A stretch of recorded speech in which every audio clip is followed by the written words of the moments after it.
ഇടുക്കി ഉടുമ്പൻചോലയിൽ ഇരട്ട vote കണ്ടെത്തിയതിൽ revenue വകുപ്പ് hearing നടത്തി. 211 പേർക്ക് കേരളത്തിലും തമിഴ്നാട്ടിലും വോട്ടുണ്ടെന്നാണ് കണ്ടെത്തിയത്.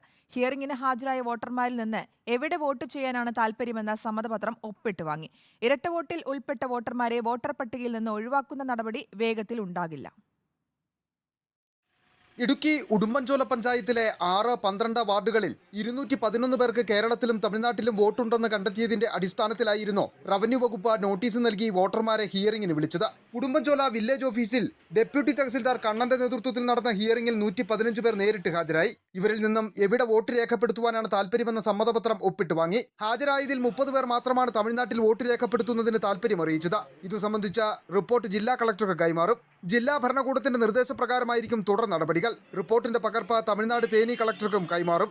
എന്നാൽ വോട്ടർ പട്ടികയിൽ നിന്ന് നീക്കം ചെയ്യുന്ന നടപടി വേഗത്തിലുണ്ടാകില്ല. തമിഴ്നാട്ടിലെയും കേരളത്തിലെയും വോട്ടർ പട്ടിക പരിശോധിച്ച് ഉറപ്പുവരുത്തണം. കൂടാതെ മരണപ്പെട്ടവരുടെ വിവരങ്ങൾ കൃത്യമായി ശേഖരിക്കുകയും വേണം. ഈ നടപടികൾ പൂർത്തീകരിച്ചതിന് ശേഷം മാത്രമാകും പട്ടികയിൽ നിന്ന് ഒഴിവാക്കുന്നതിലേക്ക് കടക്കുക. എന്നാൽ അതിർത്തി മേഖലയിൽ ആയിരക്കണക്കിന് വോട്ടുണ്ടെന്നും 211 പേരുടെ മാത്രം ഇരട്ട വോട്ടിൽ നടപടി സ്വീകരിക്കുന്നത് ശരിയല്ലെന്നും ഹിയറിംഗിന് ഹാജരായവരും പ്രതികരിച്ചു. എന്റെ ഉൾപ്പെടുത്തിയിട്ടുണ്ട്.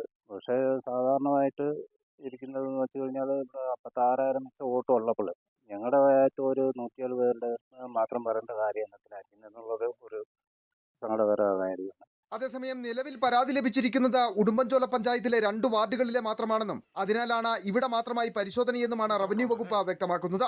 Reporter Sandeep Rajakkad, in reporter, Idukki.